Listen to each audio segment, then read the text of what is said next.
Welcome back to Stationeers, and I'm out here away from the base, aside from the chunk loading problems or whatever it is. I wish they would solve this one. It seems to be quite an irritating one.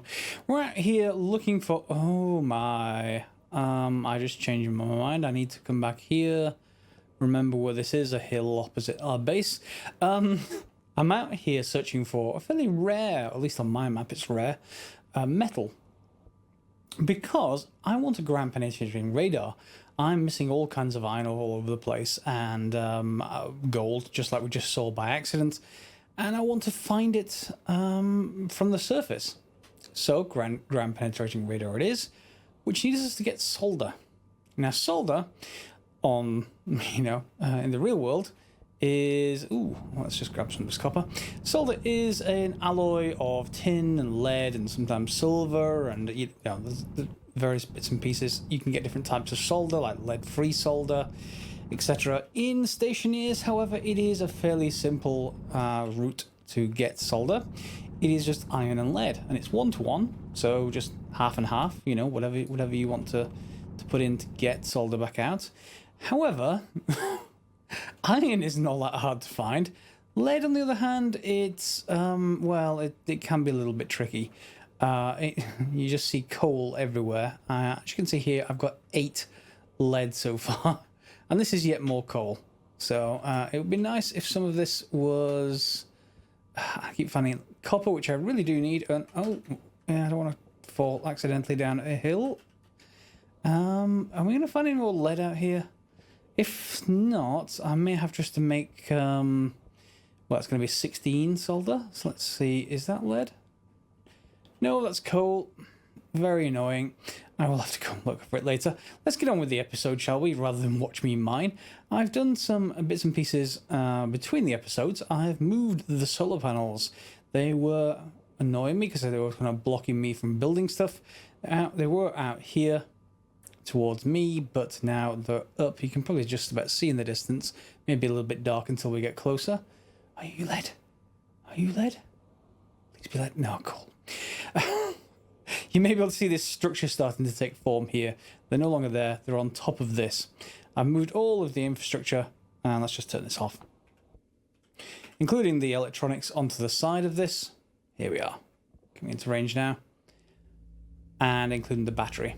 I do quite like this floor grate just because it's perfectly positioned for this battery.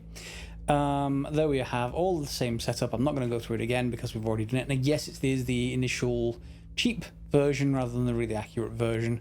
Up here we've got our same 4 solar panels, and it's just gone dark obviously, so they are going to rotate this way. That all works, and we've got connected back to the base. One thing I did actually want to ask you guys, if any of you know, I've seen on a couple of streams people stack these up, and I mean vertically stack. But, oops, if you try and vertically stack them, it's like, no, you're not doing it. So is there some trick by temporarily building a block and then putting this in place and then removing the block, etc.? Do I have to build them from the top, maybe? That's actually an interesting idea.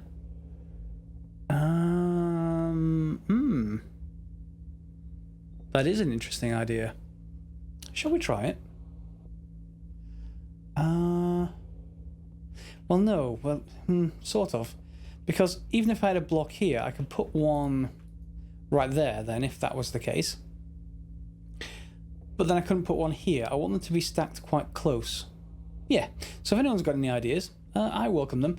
Otherwise, I will have to stack them like this. Now, the only problem with doing this is that you need to make sure you've turned on this battery before you just put this one right next to it, like this.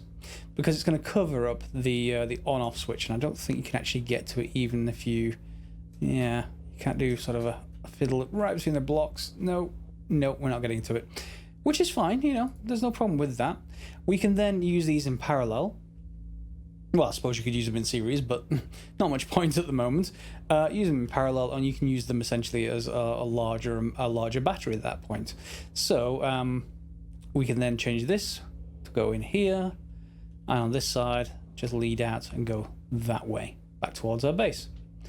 As you can see, it would work quite well. But I would like them vertical. Anyone got any ideas? Let them know in the comments. Back to our base. It's nice and cleaned up down there now. We've got room to build. All the electronics is gone from down there, so we can start to build out ground on this side as well, to start building stuff outward. This episode, though, we're going to get on with just some relatively straightforward stuff. I'm going to need to cook up some of you. Now, how much lead did I say I had? 8. So I can make 8 of you. Do I have... Oh, look at that. I didn't actually mean to do that. That's just lucky. Okay, so we've got 2 blocks of ore. Then we need to somehow charge this up with the amount of stuff that we need. Ooh, got some copper there as well. I'm going to have to cook that all up in this episode. And then, of course, we've got to... well, let's just see what's in this pipe, if anything, at the moment. Nothing. Nothing. 5 megapascals of junk. Basically, that is just the ready for my output here. Yeah, so what I'm going to do is just make sure I solve that problem first. And ideally, I want to just take this out of here. What are you at inside there? 6 megapascals, okay. That will equalize the wrong way if I use that. Let me just move it anyway. Oh, this isn't the tool belt. I need the tool belt. Let me just get everything out of here that I don't need just yet then. More copper. And is that everything? Yeah, there we go. Take off that belt, put it away. I guess we could just stack stuff in here. We don't have it rolling around. There we go. We'll have to think about some better solution. Ooh, actually. Yeah, I remember I picked up some lead before. So now we've got 13 lead. So if I get... do we have any more iron? I don't think I do, other than the stuff that's in nice full stacks that I can no longer use. Let's just split half off and drop it. And then split half off and drop it. And then we should, I think... There we go. Have everything we need. 13. 13. Good. So, if I remember rightly, the ratio for this, we can actually just leave it in there. Don't have to worry about disposing it just yet. The ratio for making solder, I think, is 4:1. We'll soon find out if that's wrong. I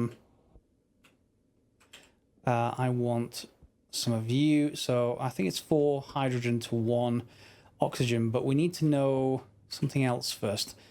And rather than guessing, let's just go and, well, look at the in-game way of how you're supposed to do this, rather than looking at a wiki or a cheat sheet, which of course none of us ever actually do. We all figure this out ourselves from the little tiny panels in here.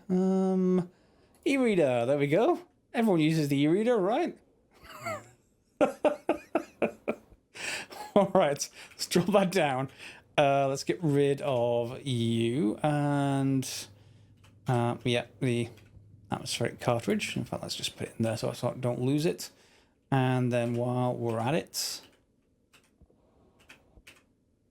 let's just replace the battery. There we go.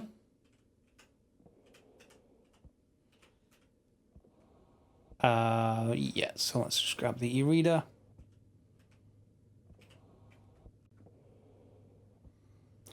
Replace the cartridge, and we are okay. E-reader, so now you can see everything that everything needs to be made. So ingots, lots of them. Electrum, Invar, we're getting actually close to what we want. So solder is pressure 300 kPa to 3.5 MPa. Temperature anywhere between 300K to 2000, and half of each. Okay. So let's just drop that there. That's annoying. I'll refer to that. Let's just grab, let's say, drop one of you. And we'll soon see if I remember correctly or if I'm completely wrong. And then I'll have to go and hunt more lead, but that's not your fault. That'll be mine entirely. 1, 2, 3, 4.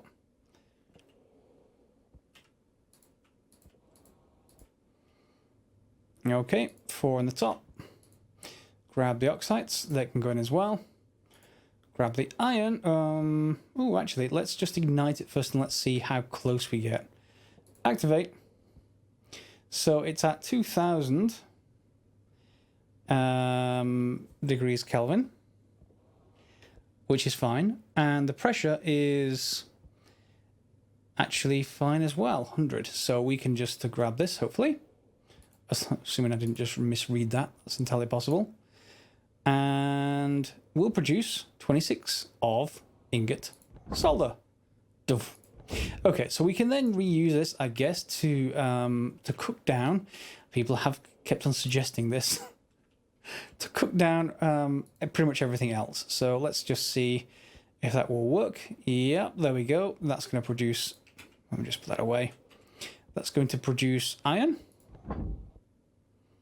And it does it pretty much free, and we don't have to put it in our arc furnace. We can probably do copper, I guess. What are you at now? Pressure is quite high. We can also look in here. So if we have a look at copper. Copper, machine arc furnace. No, I actually want machine furnace. So if we scroll the other way. So pressure for copper is anywhere between, well... Yeah, we should be fine there in both cases.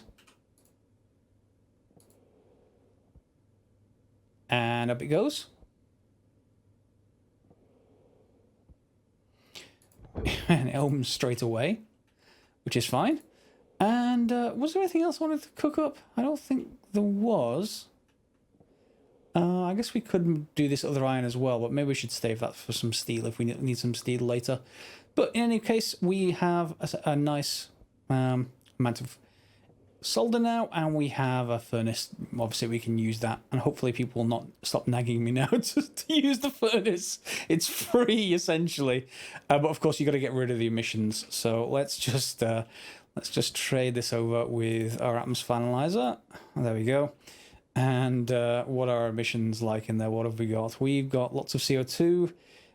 We have got, let's just get close and then I can probably read this a little bit easier. There we go. We have lots of pollutant, lots of CO2, some N2, yeah, that's fine. And then we got some, what looks like unburnt or untransformed H2 and O2. And you'd expect those to combine into water. But the temperature is just stupidly high, so... Maybe not. But yeah, temperature and pressure is just fine for us to reuse that for a little while. Not that I'm going to need to. So let's turn you back off. Oh, we can do some gold actually. Do I dare do this without checking? Let's actually just check. That is one thing that I can do. Ingot, let me just shut that off. Ingot gold in the furnace. 100 kPa to 100 MPa, that's fine. And the temperature anywhere above 600K pretty much, so you are perfectly fine as well. So we can just leave that open, and this should automatically eject.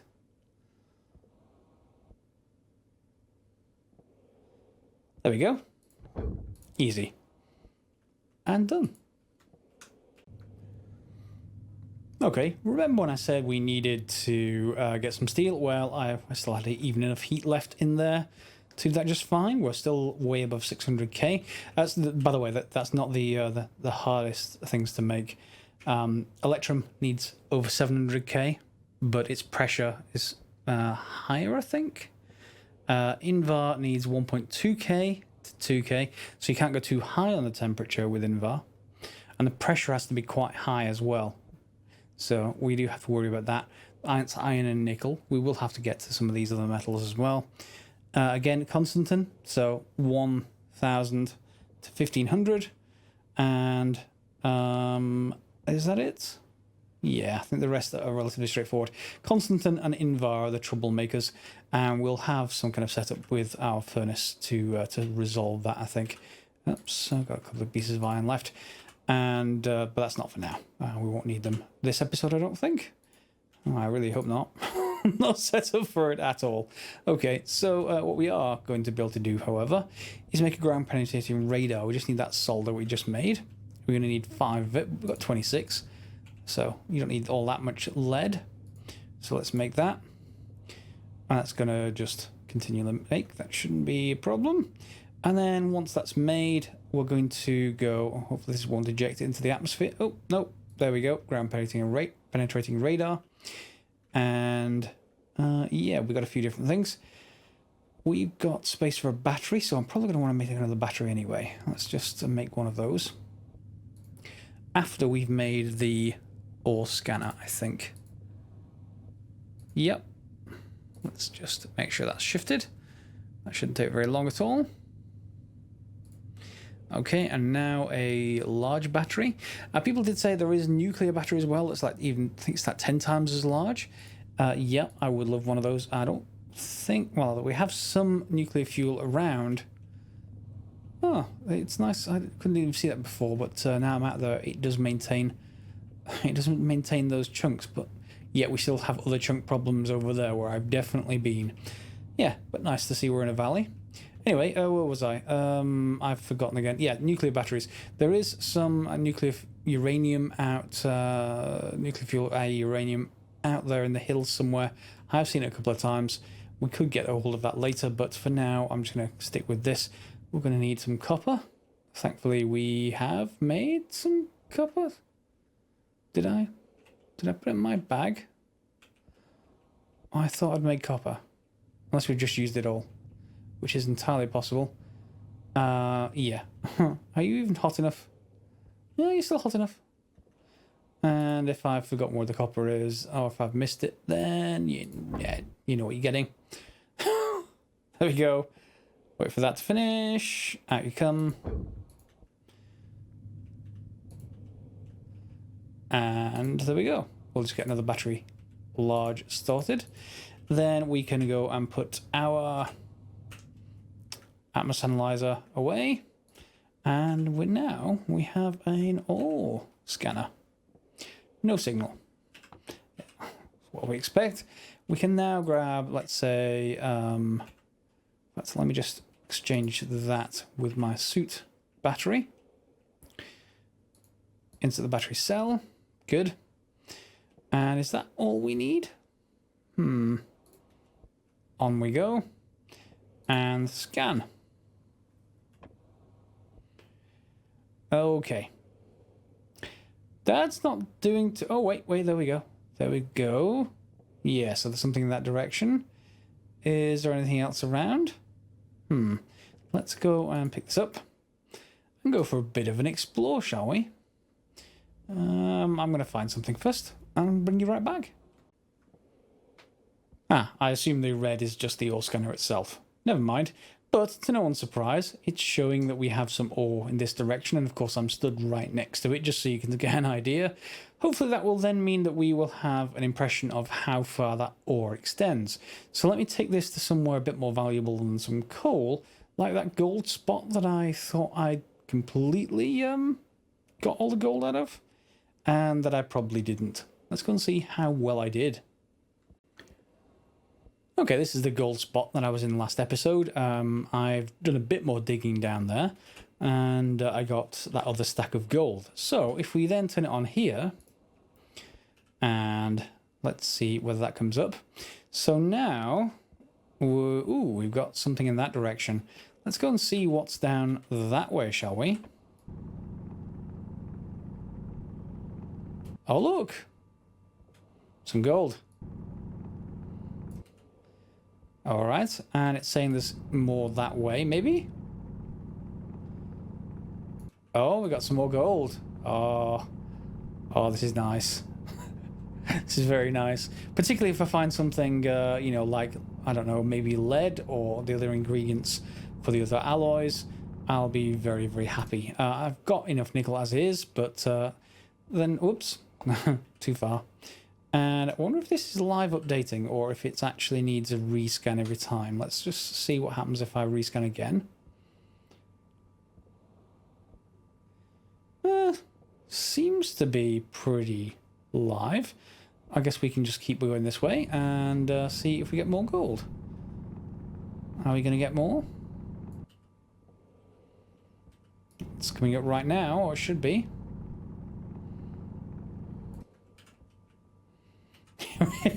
Oh, ice. Okay, so we can find definitely one type of ore. What would be nice though is if this could identify the type of ore, and I don't see it here. Even by color would be fine, but it just seems to show blue. Blue for any ore. Doesn't matter what it is, you get blue. Okay, fine. Let's take that back to the base, and maybe I can go and cook up that gold. Whoops. Turn on my jetpack, powered by miscellaneous gases, and let's get back to the base.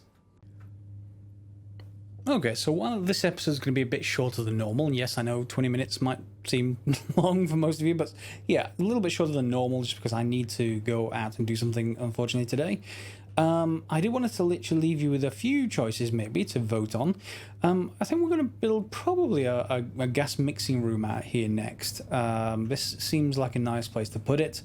Obviously, it's because I've got my furnaces. What we're going to be doing is taking multiple furnaces, I think. I would like to be able to have a specific gas mix in each furnace, and we can do that relatively straightforwardly. You can use the furnace as the input to start with, as the input to your system, and we can separate out specific gases. We know we already can do that just with these if we want to, and that will let me just have an input furnace and then one of these. Nothing else, just one. And apparently they only take 5 watts. Thanks very much for a commenter to let me know about that. That is really good because that's almost nothing in terms of power. So we can have a, let's just see, we can have like a hydrogen filter or an oxygen filter. Either one of those is fine. And then we'll come out with whatever we put into the furnace. We'll go into this and split off into 2 ways. Hydrogen will go one way, oxygen will go the other. We've already got an oxygen tank here, so we could run it from here. Oh, and if you didn't see me, I'm not sure if I recorded this last episode, but I did just spray this white just to match that. And then I'll continue to do that with the rest of it so that it matches. But we've got an oxygen tank already. We could add a hydrogen tank out here and then run essentially pipes. And we can build a gas mixer right there. Only takes a little bit of iron, gold, and copper, which we've got plenty of. And you can build one of those next to your actual working furnaces. So each furnace can then have a gas mixer, which determines the ratio of gases, and a pressure regulator, which you can then turn on. Pressure regulators tend to be not too powerful, but you know, you get the idea. And you can have it so that it fills your furnace to a certain pressure. At that point, you just build ductwork, or we can just input manually to start off with, and you can just pop in, press activate, drop stuff in the top, it'll pop at the bottom, and then push a button and you'll get rid of the gases or something like that. That's probably what I'm going to go with, but I'm sure you all have well, lots of comments to make about how to do that better. Feel free to let them know in the comments below. And of course, how we're going to dispose of things. What I may well do is have some kind of buffer tank connected to radiators, and once we put stuff into it, before it goes into our main sort of recovery system, which we're going to have to build fairly soon with a few of these, probably out here. I think this is a nice place to put it. So if we have like 3 tanks on the side going that way, and then another 3 on this side, we can have a central room where we can see the tanks. That would be quite nice, I think. But yeah, we'd have a buffer tank in our furnace room that we're connected to radiators, and because we're not using it all that often, ooh, there's the uranium I was talking about. Because we're not using it that often, unlike the atmospheric room here that we have for the greenhouse, it's not going to have too much of an issue with heat constantly being added. Heat will be added once, it'll be quite high, but then it will lose it all to the atmosphere, and of course there's the dawn, and of course that will mean that that tank will be cool. And at some point we can just empty it back into our system to be recovered and split into separate tanks. So that's going to be next episode. Just this episode I wanted to get to a ground penetrating radar because I was short of all kinds of metal, which I'm not as short of anymore. And is that where I put the copper? Did I miss that? Any case, probably did. Doesn't surprise me whatsoever. And I think we'll probably get some lights out here and the floor down here once I've started to get more iron. Now that I've got ground penetrating radar, we'll get steel going and then start to build a proper floor. You don't necessarily need to complete these blocks. You can if you want to, but you can just put flooring over them, and I've done that sort of over here. Yeah, so you get the idea. You can just see the Martian soil beneath it if you want to. Again, not sure if people have too many opinions about that, but I quite like it both ways, so that's fine. Yeah, so do let me know if you know how to stack these vertically. That would be cool. Otherwise, I'll see you next episode for some gas mixing, some furnaces, something along those lines anyway. As always, guys, feel free to like, subscribe, share if you've liked the episode, and we'll see you next time. As always, thanks for watching.